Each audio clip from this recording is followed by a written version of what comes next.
Good evening everyone. कैसे हैं आप लोग? अच्छे, मजे में। चलो आज बैंक का एक सेट और आगे किया जाए, है ना। मॉक टेस्ट हम लोग आगे बढ़ाते हैं। एसबीआई और आईबीपीएस में पूछे जाने वाले अच्छे सवाल जिनकी संभावना ज्यादा है, वही सब सवालों को लेकर के आज आया हूं। देखते हैं क्या क्या है। सबसे पहले तो एरर का क्वेश्चन आपको बताना है किस पार्ट में एरर है। ओके, देखो यहां पर दिया हुआ है the two first to be diagnosed. ये जो लिखा गया है टू फर्स्ट, ये ध्यान दीजिए, ये टू फर्स्ट क्या ये सही है? आप कहेंगे नहीं, बिल्कुल नहीं। क्यों नहीं? क्योंकि दोनों का दोनों क्या है? एडजेक्टिव है। और किस मोड में रखा जाएगा इसे? किस मोड में हम लोग रखेंगे बताइए इसके? हम लोग कहेंगे the first two. Why? The first two why? क्यों? क्योंकि हम लोग पहले ओसीएम रूल को फॉलो करेंगे। अब ये ओसीएम रूल क्या होता है? पहले ऑर्डिनल, उसके बाद कार्डिनल, उसके बाद मल्टीप्लिकेटिव। जब न्यूमरल एडजेक्टिव तीनों फॉर्म में दिया हो, ऑर्डिनल, कार्डिनल या मल्टीप्लिकेटिव या दो का दिया हो, तो हम लोग सबसे पहले ऑर्डर बताने वाले को लिखते हैं, उसके बाद कार्डिनल नंबर को लिखते हैं, उसके बाद कितना, वंस, ट्वाइस, थ्राइस, है ना, इस टाइप से, या सिंगल, डबल, ट्रिपल, इस टाइप का बात को पहले लिखेंगे। जैसे मान लो यहां पर है first 5 double rooms are booked, ये लिखा गया है। अब देखिए ये क्या है? ऑर्डिनल, कार्डिनल, मल्टीप्लिकेटिव, और तीनों इस नाउन के लिए आया है। ठीक है, तो पहले दो पहला नहीं, पहले दो जिन्हें डायग्नोस्ट करना है इजराइल में, वो अराइव किए जापान से, और वे क्या थे? पैसेंजर्स थे अबाउट द डायमंड प्रिंसेस। तो टू फर्स्ट को क्या लिखेंगे हम लोग? First to. आ रही है बात समझ में? बहुत ही आसान हो गया ये, है ना। So the error is in part 1A। दूसरा सवाल देखा जाए, क्या कहता है दूसरा सवाल? The researchers don't know how much cases. अब देखिए ये केसेस क्या है? नाउन है, प्लूरल है, काउंटेबल है, और काउंटेबल के लिए आप किसका इस्तेमाल करते हैं? मेनी का। मेनी का यूज करते हैं आप काउंटेबल नाउन के लिए, मेनी का यूज करते हैं आप काउंटेबल नाउन के लिए, काउंटेबल प्लूरल नाउन के लिए, एक्चुअली में काउंटेबल प्लूरल नाउन, और मच का यूज करते हैं अनकाउंटेबल नाउन के लिए। किसका? अनकाउंटेबल नाउन के लिए। तो आप देखिए यहां पर क्या है? मेनी केसेस या मच केसेस। तो केसेस तो काउंटेबल हो गया, और अगर ये काउंटेबल है तो इस मच के जगह पर क्या लिख देंगे हम लोग? मेनी लिख देंगे। क्लियर हो गया? ठीक है, आ रहा है बात समझ में? चलिए थर्ड सवाल के आने के पहले देखो एक क्या आया हुआ है। 30 नवंबर को, 30 नवंबर को हम लोगों का ऑनलाइन और ऑफलाइन दोनों मोड में बैच आ रहा है, और ये कंप्लीट फाउंडेशन बैच है जिसमें मैथ्स, रीजनिंग, इंग्लिश और जीएस चारों पेपर की पढ़ाई होंगी। इसमें ऑनलाइन में अगर आप जाएंगे तो आपको बोर्ड पीडीएफ, है ना, previous year questions, mock test, doubt session, ये सब मिल जाएगा। ऑफलाइन मोड में 16 बुक्स आपको प्रोवाइड किए जाते हैं। उसके बाद चैप्टर वाइज टेस्ट और फुल टेस्ट वीकली होता है। ऑफर दिवाली का ये है कि अगर आप ऑनलाइन में एनरोल कराते हैं खुद को, तो 5,999 जो पहले अभी लग रहा था, आपको बस 999 पे करना है। ठीक है, तो ये एक दिवाली ऑफर का फाउंडेशन बैच का है जो कि 30 नवंबर से स्टार्ट होगा। जिनको भी जरूरत हो इस बैच को जरूर एनरोल करा लें। ठीक है, आइए question number 3। A few chapters, a few के बाद नाउन है प्लूरल, ए फ्यू हो गया एडजेक्टिव, कुछ तो नाउन प्लूरल सही लिखा है। लेटर बाद में, बाद में। अब देखो लेटर और लैटर में अंतर आपको पता होना चाहिए। लेटर का मतलब होता है बाद में, लेटर का मतलब बाद में, और लेटर मतलब बाद वाला, लेटर मतलब बाद वाला। तो यहां पर दो में से जब एक का चर्चा करना होता है ना, तो पहले वाले को कहते हैं हम लोग फॉर्मर और बाद वाले को कहते हैं लेटर। लेकिन ऐसी बात यहां पर नहीं है। हमें कह रहा है कि कुछ चैप्टर्स के बाद, कुछ चैप्टर के बाद ऑथर ये कंक्लूड करता है क्या, कि सारे रिटेल स्टोर्स जो है डूम्ड है कि वो फेल होंगे। ठीक है, दैट मीन्स कहीं एरर नहीं है, नो एरर। कुछ स्टूडेंट सोच रहे होंगे कि इस लेटर को लेटर करा दिया जाए, ये बिल्कुल सही है। लेटर मतलब होता है क्या, बाद में, और लैटर डबल टी लिखेंगे तो उसको कहते हैं बाद वाला। दो का अगर चर्चा कर रहे हो तो उसमें जो बाद में आता है उसे कहा जाता लैटर। ठीक है, तो ये लेटर यहां पर सही था, इसलिए इस सवाल का जवाब होगा नो एरर। ठीक है, क्वेश्चन नंबर 4 देखोगे। Taking to the macro blogging site, Kevin admitted he loves wrestling more than. अब देखिए ये कंपैरिजन कर रहा है, किसका कंपैरिजन कर रहा है, रेसलिंग का, जो कि जेरंड है, और इधर टू डांस लिखा गया है जो कि इन्फिनेटिव है। जब आप कंपैरिजन करते हैं तो सेम फॉर्म का ही कंपैरिजन होगा। मतलब अगर इधर जेरंड लिखे हो, कंपैरिजन करा रहे हैं, तो इधर इन्फिनेटिव नहीं लिखेंगे, आप जेरंड ही लिखेंगे, और वो क्या लिखोगे, डांसिंग। तब ये क्या हो जाएगा, जेरंड हो जाएगा। ये आपका गलत है, इन्फिनेटिव नहीं लिखना है, आपको जेरंड लिखना है। तो टू डांस के जगह में क्या लिख देंगे, डांसिंग। ठीक है, जेरंड का कंपैरिजन जेरंड से किया जाएगा, ये रेसलिंग का कंपैरिजन डांसिंग से किया जाएगा। Taking to the macro blogging site में केविन एडमिट करता है क्या, कि वह रेसलिंग को ज्यादा पसंद करता है डांसिंग से। ठीक है, दो जेरंड का कंपैरिजन हम लोगों ने कर दिया यहां पर। Next question, to set realistic goals, realistic goal set करने के लिए we first need to understand how many traffic. अब देखो यहां पर फिर वही सवाल आया, ट्रैफिक है अनकाउंटेबल नाउन। ट्रैफिक क्या है, अनकाउंटेबल नाउन है, और अनकाउंटेबल के लिए आप क्या एडजेक्टिव प्रोवाइड करते हैं, मच प्रोवाइड करते हैं, मेनी नहीं। तो इस मेनी के जगह पर आपको क्या लिखना होगा, क्या लिखना होगा, मच लिख देंगे। क्या बात समझ में आ रही है। ठीक है, ये ट्रैफिक क्या था, अनकाउंटेबल नाउन था। ट्रैफिक को हम लोग नहीं गिनते हैं, तो वो अनकाउंटेबल है, इसलिए मेनी के जगह में मच लिखा जाएगा, क्योंकि मेनी का इस्तेमाल किया जाता है प्लूरल काउंटेबल नाउन के लिए, और मच का इस्तेमाल अनकाउंटेबल नाउन के लिए। ठीक है, अब देखिए ये छोटा वाला पारा जंबल दिया गया है, जिसमें जो पहला बोल्ड पार्ट है वो फिक्स्ड है अपने जगह पर, उसके बाद के पार्ट्स को आपको अरेंज करने हैं। 4 पार्ट इसमें दिया हुआ है, आपको अरेंज करना है। पोस्ट डोक्लैम, डोक्लैम के बाद क्या हुआ, तो सब्जेक्ट ढूंढेंगे आप, इसके बाद सब्जेक्ट कौन है, इसके बाद सब्जेक्ट कौन है, सब्जेक्ट ढूंढोगे, सब्जेक्ट ढूंढो, सब्जेक्ट ढूंढो, कौन है सब्जेक्ट, ढूंढिए। तो इंडियाज स्टैंडिंग, भारत का खड़ा होना, इंडीड तो सब्जेक्ट नहीं है। ओके, तो ए से शुरू करोगे नहीं, ए से शुरू नहीं करोगे तो ये ऑप्शन कट गया। इंडियाज स्टैंडिंग किस रूप में, as a credible regional player, ये हो गया सब्जेक्ट पूरा यहां से यहां तक, है ना।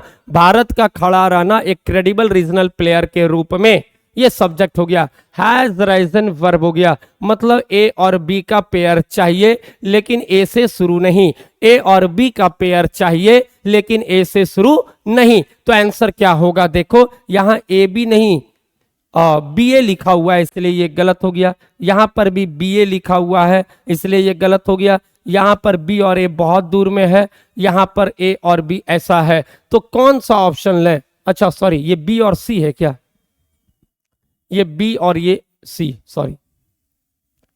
तो बी और सी को देखेंगे, ये नो इंप्रूवमेंट तो होगा नहीं, ए से स्टार्ट नहीं करेंगे। तो अब देखो बी और सी, बी और सी, बी और सी, बी और सी का पेयर बन रहा है, बी और सी का पेयर बन रहा है, बी और सी का पेयर बन रहा। यहां पर बी सी का पेयर नहीं बना, यहां बी सी का पेयर नहीं बना, यहां पर बी सी का पेयर है, ये तो सी बी लिखा हुआ है, गलत हो गया। इसलिए आंसर क्या हो गया, 2 नंबर, इसलिए आंसर क्या हो गया 2 नंबर, इसलिए आंसर क्या हो गया 2 नंबर। क्लियर हो गया, बोलो क्लियर हो गया। बीसी का पेयर बन रहा है ना, ये सब्जेक्ट वाला हिस्सा बी में है और वर्ब वाला हिस्सा किस में है, सी पार्ट में लिखा गया है। तो बीसी का पेयर बना जो कि एक ही जगह था, 2 नंबर आंसर हो गया हमारा। नेक्स्ट क्वेश्चन देखोगे, नेक्स्ट क्वेश्चन देख लिया जाए। द अनप्रेसिडेंटेड पार्टिसिपेशन, अप्रत्याशित पार्टिसिपेशन किसका, 10 हेड्स ऑफ एशियन गवर्नमेंट का। ये जो है एशियन गवर्नमेंट्स के हेड्स का पार्टिसिपेशन, ठीक है। तो ये पेयर तो सही लग रहा है क्या, ए से शुरू होना चाहिए क्या, बोलिए। पार्टिसिपेशन हिस्सेदारी किसका, 10 हेड का, किनके हेड, एशियन गवर्नमेंट के जो हेड्स हैं वो 10 हेड का पार्टिसिपेशन जो कि अप्रत्याशित था। तो ए से तो आप शुरू करेंगे, अगर ए से शुरू करोगे तो या तो ये ऑप्शन होगा या ये होगा, 2 नंबर 4 नंबर और 3 नंबर ऑप्शन खत्म हो गया। अब ए के बाद डी आएगा या बी आएगा, तो देखते हैं।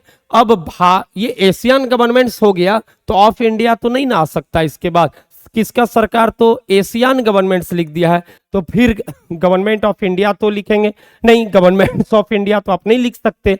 इसका मतलब ये हुआ कि ए और बी एक साथ नहीं आएगा, नहीं आएगा तो ये ऑप्शन कट गया, आंसर हो गया 1 नंबर।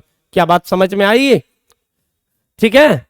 ए और बी का पेयर बना, ए और बी का पेयर ए और बी का पेयर नहीं बनेगा, इसलिए हम लोग क्या लिखेंगे, ए डी वाला एक ही ऑप्शन बचता है।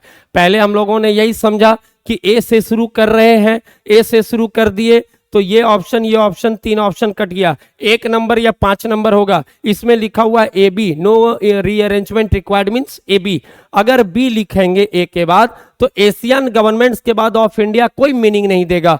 गवर्नमेंट ऑफ इंडिया हो सकता है ना, लेकिन जब लिख दिया एशियन गवर्नमेंट्स तो फिर वो गवर्नमेंट ऑफ इंडिया तो कैसे लिख सकते हैं आप, है ना। एशियन के सरकार है, वो अलग अलग देश के 10 देश के सरकार है, ऐसी बातें हो रही है, तो ऑफ इंडिया नहीं आएगा यहां पर, इसलिए ए बी का पेयर गलत हुआ, आंसर हो गया 1 number. Next 8 number, 8 number, the major issue अपने जगह फिक्स है। अब क्या लिखेंगे, द मेजर इशू अपने जगह फिक्स है, तो देखिए द मेजर इशू जिसके लिए फॉर विच एज और रिसोल्यूशन और a common approach would always elude, क्या करेगा, यहां तक सब्जेक्ट वाला हिस्सा था, वुड एलूड एशियन, ये एक्स्ट्रा बात लिखा गया यहां से यहां तक। मेजर इशू इज, ये सब वर्ब हो गया, ये बीच में एक्स्ट्रा बात घुसाया। मेजर जो मुद्दा है जिसके लिए एक रिजोल्यूशन या कॉमन अप्रोच हमेशा इल्यूड करेगा एशियन को, वह क्या है, अनएनिमिटी है। किसमें, अपने अप्रोच में चाइना के लिए, तो वो आगे सही लिखा हुआ है ऑब्जेक्ट का हिस्सा, मतलब सब अपने जगह अरेंज्ड है, कोई रीअरेंजमेंट करने की आवश्यकता नहीं, इसलिए हमारा आंसर क्या होगा, नो रीअरेंजमेंट रिक्वायर्ड। क्या आंसर होगा, no rearrangement required. Question number 9 देखा जाए, क्वेश्चन नंबर 9 देखिएगा, क्या आंसर होगा, the Chinese government, Chinese government subject हो गया, विच वॉज इंटेंडेड, अब चाइनीज गवर्नमेंट के लिए intended to be opened by, अब इसे इंटेंड तो नहीं किया गया होगा चाइनीज गवर्नमेंट को, है ना, इसलिए ये तो एक आएगा नहीं अपने जगह। ए अगर अपने जगह नहीं आएगा तो ये ऑप्शन कट गया, और ये भी ए बी सी डी है तो ए पहला जगह पर नहीं आएगा, ये कट गया। तब क्या लिखोगे, क्या लिखोगे, रिसेंटली अनाउंस्ड, ये है सब्जेक्ट और रिसेंटली अनाउंस्ड है वर्ब। तो चाइनीज गवर्नमेंट के बाद क्या आना चाहिए, सी आना चाहिए, तो ये डी हो गया गलत, सी यहां पर भी है, यहां पर भी है। अब बताएंगे क्या अनाउंस किया, एक एम्बिशियस कार्बन ट्रेडिंग मार्केट हो सकता है, क्या अनाउंस किया, किसका घोषणा किया, एक महत्वाकांक्षी कार्बन ट्रेडिंग मार्केट का जो ऑब्जेक्ट है, और इस ऑब्जेक्ट के लिए अब विच आएगा, आएगा क्या, was intended to be opened, कब तक, 2017 के लास्ट तक। दैट मीन्स सी और डी का पेयर बना, सी और डी का पेयर बना, तो ये ऑप्शन कट गया, बी यहां नहीं होगा, आंसर हो गया 3 नंबर, आंसर हो गया 3 नंबर। क्लियर है क्या, समझ में आ रहा बात तो बोलोगे, ठीक है। आगे बढ़ा जाए, 10 नंबर सवाल की ओर बढ़ते हैं। 10 नंबर क्वेश्चंस देखो क्या कहता है। क्वेश्चन नंबर 10 क्या कह रहा है देखेंगे। Amongst the most avid budget trackers will be the great Indian middle class. मतलब किनके बीच में, जो मोस्ट एविड बजट ट्रैकर्स हैं उनके बीच में will be the great Indian middle class होंगे, जो largely salaried tax payers in whose hearts despite a long history of, क्या चीज का हिस्ट्री ऑफ होप्स का, dashed budget after budget hope appears to spring eternal. मतलब sentence अपने जगह पर पूरा का पूरा सही लिखा गया है, इसलिए आंसर क्या होगा, नो रीअरेंजमेंट रिक्वायर्ड। ठीक है, नेक्स्ट देखेंगे। एक पैसेज दिया गया है फिल इन द ब्लैंक्स का, कहने का मतलब एक क्लोज टेस्ट लिखा है। क्लोज टेस्ट का सवाल, अभी हम लोग क्लोज टेस्ट नहीं बना रहे थे अब तक, अब धीरे धीरे क्लोज टेस्ट की ओर भी बढ़ेंगे। तो देखिए क्लोज टेस्ट क्या कह रहा है।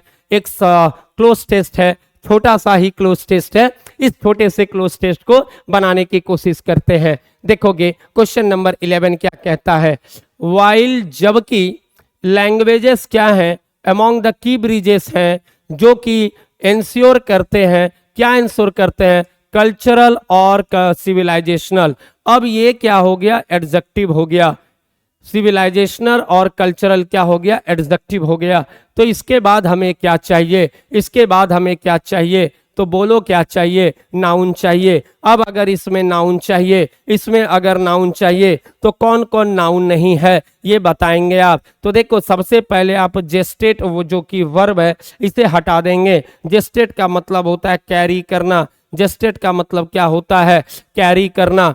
अब यहां पर लैंग्वेज की, भाषा की बात कर रहा है, सुनिश्चित करने के लिए, क्या सुनिश्चित करने के लिए, तो सांस्कृतिक और सिविलाइजेशनल और कल्चरल, क्या चीज को सुनिश्चित किया जाएगा, तो पेनेसिया तो होगा नहीं, इसे आप क्या कहते हैं, रामबाण को कहते हैं पेनेसिया। ये ऑप्शन भी कट गया, कट गया क्या बोलोगे जल्दी से, है ना। बीटिफिक ऑप्शन जो हो गया ये भी कट गया, क्योंकि ये एडजेक्टिव है, इसका मतलब क्या होता है, हैप्पी होता है। क्या मतलब होता है, हैप्पी होता है, इसलिए ये 3 ऑप्शन कट गया। कंटिन्यूटी का मतलब क्या होता है, निरंतरता को कहते हैं, निरंतरता को कहते हैं कंटिन्यूटी, इसलिए ये ऑप्शन हो सकता है। और बैडिनेज मतलब क्या होता है, बैडिनेज नाउन है, लेकिन इसका मतलब क्या होता है, आपत्तिजनक चीजों को कहेंगे, आपत्तिजनक सामग्री को आप कहते हैं। आपत्तिजनक सामग्री को क्या कहेंगे, आपत्तिजनक सामग्री को क्या कहते हैं, बैडिनेस कहते हैं। तो ये कल्चरल के साथ आपको क्या लिखना होगा, जबकि लैंग्वेजेस की ब्रिजेस हैं जो सुनिश्चित करते हैं कि कल्चरल और सिविलाइजेशनल कंटिन्यूटी रहे, ये हो सकता है ना। बैडिनेस तो निगेटिव मीनिंग दे रहा है, आपत्तिजनक चीजों को कहते हैं, इसलिए आंसर क्या हो गया, डी नंबर। 11 का आंसर क्या हो गया, डी। 11 का आंसर हो गया डी। ठीक है, आगे देखोगे 12 के लिए ग्लोबलाइजेशन एंड वेस्टर्नाइजेशन, ये दो चीज हैव इम्पैक्टेड, इम्पैक्ट डाले हैं, नॉट जस्ट द ग्रोथ को but also the survival of किसका, मेनी ऑफ आवर डायलेक्ट्स का, in this rich cultural and linguistic tapestry में। देयरफॉर इसलिए अंतरराष्ट्रीय मदर लैंग्वेज जो है, डे हैज स्पेशल। अब ये स्पेशल क्या हो गया, तो हो गया एडजेक्टिव। इसके बाद आपको क्या चाहिए, तो चाहिए नाउन, इसलिए देयरफॉर अंतरराष्ट्रीय mother language, international mother language day का क्या है, क्या है आप ये कहेंगे, क्या है उसे, तो नाउन ढूंढना है आपको। अब ये रिटेंटिव, रिटेंटिव मतलब जो कि याद रख सके किसी चीजों को, जो कि माइंडफुल हो, जो कि माइंडफुल हो। आपको मालूम है आई भी ई लगने से वर्ड एडजेक्टिव होता है, हमें क्या चाहिए, नाउन चाहिए, इसलिए पहला ऑप्शन गलत हो गया। सिग्निफिकेंस हो सकता है, इंपॉर्टेंस, महत्व को कहते हैं, यही आंसर होगा। होगा या नहीं होगा बता दो जल्दी से, बोलो। ओवरविनिंग भी एडजेक्टिव हो गया, इसका क्या मतलब होता है, ओवर कॉन्फिडेंट को कहते हैं, ओवर कॉन्फिडेंट को कहते हैं ओवरविनिंग, हमें एडजेक्टिव नहीं चाहिए, इसलिए तीसरा ऑप्शन भी खत्म हो गया। बोलो। गार्बल भर्ब हो गया, भर्ब का मतलब क्या होता है, रिप्रोड्यूस करना, तोड़ मरोड़ के बातों को रखना है ना, ये भर्ब है, इसलिए ये भी कट गया। और ये डिनोमेंट होना चाहिए। डिनोमेंट का मतलब क्या होता है, ये नाउन तो है बट इसका मतलब फाइनल पार्ट होता है, किसी भी प्ले का फाइनल पार्ट, किसी भी प्ले का फाइनल पार्ट। तो ये भी कोई मतलब नहीं है। इसलिए अंतरराष्ट्रीय mother language day has special क्या है, स्पेशल क्या है उसके पास, तो सिग्निफिकेंस है, महत्व है। ऑप्शन कौन सा होगा तो बी होगा। हो गया, क्लियर हो गया। Next,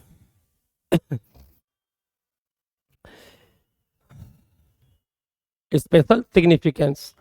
in November 1999 the UNESCO general conference approved किया, क्या अप्रूव्ड किया, डिक्लेरेशन, किसका डिक्लेरेशन, फरवरी 21 को एज अंतरराष्ट्रीय मदर लैंग्वेज डे के रूप में, इंटरनेशनल मदर लैंग्वेज डे के रूप में इसे का घोषणा हुआ।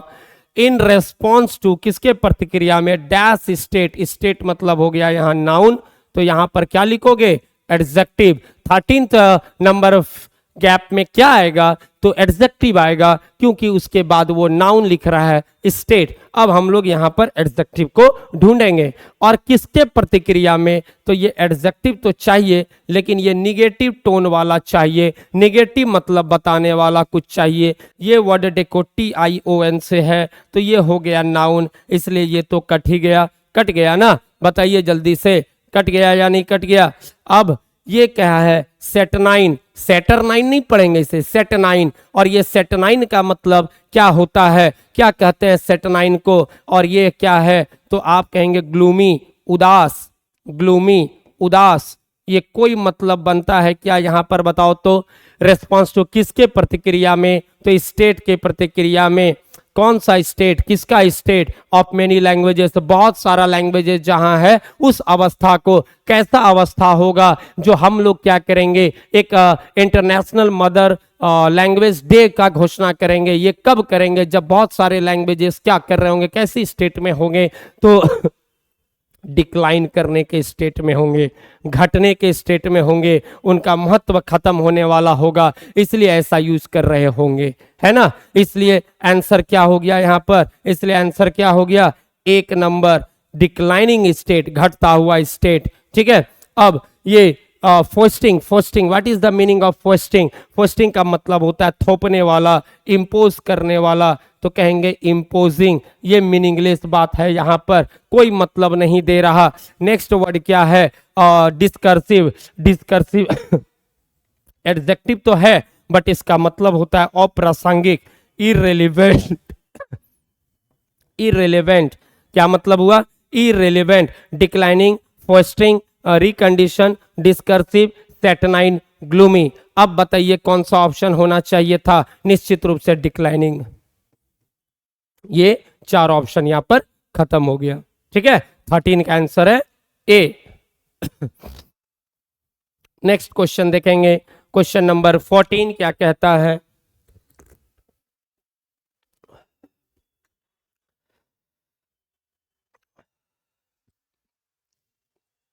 it has been observed throughout the world since 2000. UNESCO has been striving to protect the cultural and linguistic diversity of number states through such proactive international measures. According to UN agency के according at least कम से कम 43% जो है प्रतिशत, estimated 6000 languages का spoken in the world are dash, क्या है वो, आर क्या है। अब इतने भाषा हैं, आपको लग रहा है पैसेज का टोन पढ़ो समझ में आ रहा होगा कि हम लोगों को इंटरनेशनल मदर लैंग्वेज डे का घोषणा कर रहे हैं। ऐसा कुछ क्यों कर रहे हैं, क्योंकि लैंग्वेज के इंपॉर्टेंस पर फोकस करना है, उनका वैल्यू जो कम होता जा रहा है उसके बारे में फोकस करना है। तो यहाँ पर इतना प्रतिशत 6000 लैंग्वेजेस जो कि वर्ल्ड में बोले जा रहे हैं वो क्या होगा, जो कि एक अलार्मिंग फिगर है। तो निगेटिव बता रहा है, तो निगेटिव बताने के लिए कौन सा वर्ड आना चाहिए, सही सही बताइए। तो एंडेंजर्ड मतलब क्या हो गया, खतरे में है, खतरे में है, हो गया खतरे में। अब पहला जो वर्ड था होल्ड, होल्ड मतलब घुमावदार, स्पाइरल, मीनिंगलेस बात, स्पाइरल कट गया, है ना।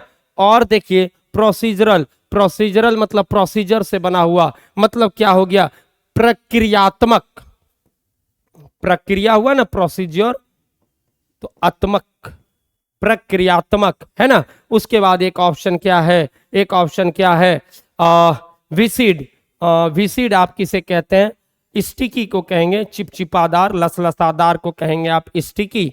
तो ये तीन ऑप्शन का तो कोई मतलब ही नहीं बन रहा। अब एक ऑप्शन आपके पास बचता है, कौन सा ऑप्शन बचता है, वाइजेंड। वाइजेंड मतलब क्या होता है, जिसे झुर्रियादार जिसे कहेंगे आप, रिंकल्ड को कहेंगे, किसे कहेंगे, तो रिंकल्ड को कहेंगे। आंसर क्या हो गया, तो ये भाषा न तो रिंकल्ड होगा, न ही चिपचिपादार होगा, लसलसादार होगा, न ही प्रक्रियात्मक होगा, न ही घुमावदार होगा, वो क्या होगा, एंडेंजर्ड होगा, खतरे में होगा। ठीक है, आइए क्वेश्चन नंबर 15 को देखा जाए। क्वेश्चन नंबर 15 के लिए आगे बढ़ते हैं। द थीम ऑफ, थीम किसका theme, international mother language day का 2022 में, using technology for multilanguage learning challenges and opportunities is one of special dash to us, is one of special dash, special हो गया एडजेक्टिव, इसके लिए आपको noun लिखना है। क्या नाउन होगा, ISH लगा है, जोकंड, प्रोवेंडर। प्रोवेंडर क्या होता है, पशु चारा जो होता है ना, फॉडर, उस चारा को कहते हैं हम लोग प्रोवेंडर, कोई मतलब नहीं बना। रेलेवेंस, रेलेवेंस प्रासंगिकता, प्रासंगिकता, रेलेवेंट होता है ना प्रासंगिक, तो रेलेवेंस क्या होगा, प्रासंगिकता।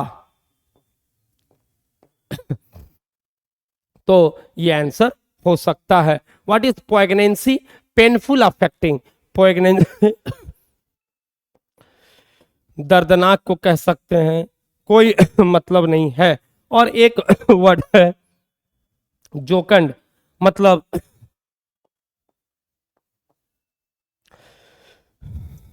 जॉयफुल, ये भी गलत है। आंसर क्या हो गया,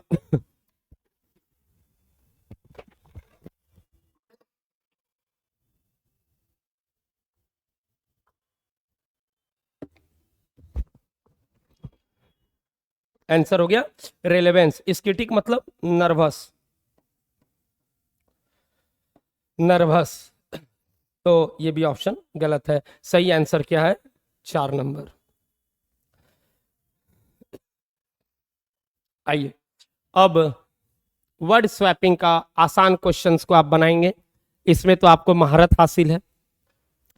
India taking up Russia's, India जो कि टेकअप कर रहा है किसका, रसिया का, क्या चीज का, वायलेशन, रसिया का वायलेशन को तो नहीं लेगा, इसका मतलब वायलेशन तो गलत है, तो एक को तो बदलेंगे, एक को तो बदलेंगे इसलिए ये गलत, ये गलत। अब एक को किससे बदलोगे, ऑफर से या सैंक्शन से। तो रसिया का क्या चीज को टेक अप कर रहा है इंडिया, ऑफर को। क्या चीज का ऑफर, डिस्काउंटेड क्रूड ऑयल का। ये वुड नॉट बी क्या नहीं होगा, वायलेशन नहीं होगा। तो इस दोनों को एक्सचेंज करा दिया जाए, मतलब 1-3 चाहिए 1-4 नहीं, तो 1-3 यहां भी है और यहां भी है, तो 2-4 को भी चेक करना पड़ेगा। तो ऑफ सैंक्शंस क्रूड ऑयल, क्या ये सही है, बताइए। क्या आप यहां पर ऑफर, रसिया के ऑफर को, तो रसिया के ऑफर को किसका, जो कि डिस्काउंट में क्रूड ऑयल मिला है तो 2 को रिप्लेस नहीं करना है।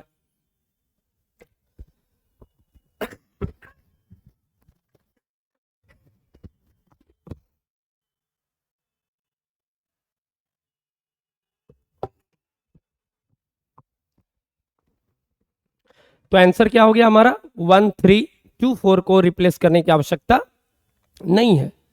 17 नंबर को देखेंगे आप, 17 नंबर क्वेश्चन क्या कहता है, क्वेश्चन नंबर 17, देखिए क्वेश्चन नंबर 17 क्या कहता है। The Russian women, the Russian women, Russian women, ये तो सही है, हु इसी के लिए आया, तो एक को रिप्लेस नहीं करोगे, ये कट गया, 1 2 3, इसको नहीं करना है। सेकेंड, न्यूज बुलेटिन, मतलब बुलेटिन भी अपनी जगह सही है, तो 2 को भी रिप्लेस नहीं करोगे, इसलिए आंसर क्या होगा? 1 नंबर। No correction required, no correction required. Next 18 number को देखोगे, क्वेश्चन नंबर 18 क्या कहता है? Indian American station Rajachari. अब ये राजाचरी नहीं लग रहा कि कोई व्यक्ति है, अगर ये पर्सन है तो स्टेशन तो यहां नहीं होना चाहिए। कौन होगा वो? कौन होगा? एस्ट्रोनॉट हो सकता है राजाचरी। तो 1 को किससे रिप्लेस करेंगे? 2 से। 1 को किससे करेंगे? 2 से। 2 जगह है, मतलब 3 ऑप्शन को आप हटा दो। इंडियन अमेरिकन एस्ट्रोनॉट कौन? Rajachari, who arrived on the space station पे कब? Last year, will walk out of the safety of the airlock into the, कहां जाएगा वो? तो वैकम में जाएगा of space to conduct his, क्या कंडक्ट कराने के लिए? अपना पहला स्पेस वॉक। मतलब इस दोनों को भी एक्सचेंज करना पड़ेगा, तो 3, 4 भी सही है, इसलिए आंसर क्या हो गया? 3 नंबर। आंसर क्या हो गया? सी, 3 नंबर। 19 नंबर देखेंगे, क्वेश्चन नंबर 19 क्या कहता है? Nearly all the world countries kicked off an UN backed meeting Monday livelihoods. कोई मतलब नहीं दे रहा है क्या? कोई मतलब दे रहा है क्या यहाँ पर? बताइए जल्दी से, क्या कोई मतलब दे रहा है क्या? नहीं दे रहा है। आगे देखोगे एक प्रीपोजिशन लिखा है एम्ड, किसके बाद ये एम्ड आएगा? तो बायोडाइवर्सिटी के बाद आएगा, या वल्नरेबल के बाद आएगा, या एम्ड के बाद आएगा? तो आप जानते हैं कि एम प्रीपोजिशन लेता है एट, एम एट लेता है ना, इसका मतलब 4 कहाँ आना चाहिए? 1 के जगह पर। तो ये आंसर तो होगा नहीं, ये होगा नहीं, ये भी नहीं होगा। 1, 4 जो जगह है, 1 को 4 से रिप्लेस करने के लिए तो क्या 2 और 3 को चेंज करेंगे? तो देखिए तीसरा में क्या है? बायोडाइवर्सिटी और वल्नरेबल स्पेसीज हो गया नाउन, और ये वल्नरेबल है एडजेक्टिव। तो इनका पेयरिंग तो सही है नाउन एडजेक्टिव का, मतलब 2, 3 सही है, उसे रिप्लेस करने की आवश्यकता नहीं है, इसलिए आंसर क्या होगा? 2, 3 गलत हुआ, आंसर क्या होगा? D number. आंसर क्या हो गया? D number. Next, the Hubble telescope which is all set to get a new continues. अब ये देखो न्यू क्या है? तो एडजेक्टिव है। न्यू क्या है? एक एडजेक्टिव है, और ये पार्टनर क्या है? तो नाउन है। ये क्या है? नाउन है। तो न्यू के बाद क्या आना चाहिए? पार्टनर आना चाहिए, नाउन आना चाहिए, नया पार्टनर। तो 2 के जगह पे 3 आएगा, तो ये आंसर नहीं, ये आंसर नहीं, ये भी आंसर नहीं। 2 के जगह पे 3 आएगा, मतलब एक ही जगह है, तो आंसर क्या होगा? B number. आंसर क्या होगा बताओ? B number.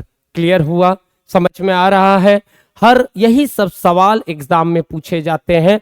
कुछ भी हो जाए हमें प्रैक्टिस करना है। अभी मेरी तबीयत बहुत ठीक नहीं है, फिर भी मैं कोशिश कर रहा हूं कि आपका काम न रुके। ठीक है, आइए अगला सवाल देखिए। अब हम लोग सेंटेंस इंप्रूवमेंट का क्वेश्चन बनाएंगे, लेकिन वो इडियम के फॉर्म में है।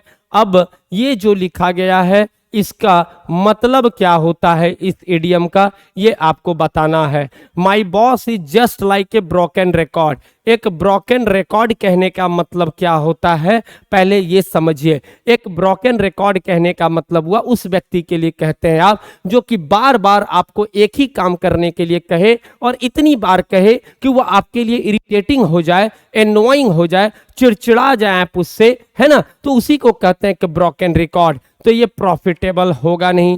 फेस ए सडन प्रॉब्लम, गलत। Saying the same thing over and over again, है ना, ये एंड बिकमिंग व्हाट, क्या बनने के लिए, और क्या बनते जा रहा है? तो एनोइंग, इरिटेटिंग। ठीक है, तो आंसर क्या हो गया? C number. ठीक है, किसका आइडियम? अब ब्रोकन रिकॉर्ड का मतलब क्या होता है? एक ही बात को बार बार कहना, इस प्रकार की अगला क्या हो? एनॉयड हो जाए, इरिटेटेड हो जाए।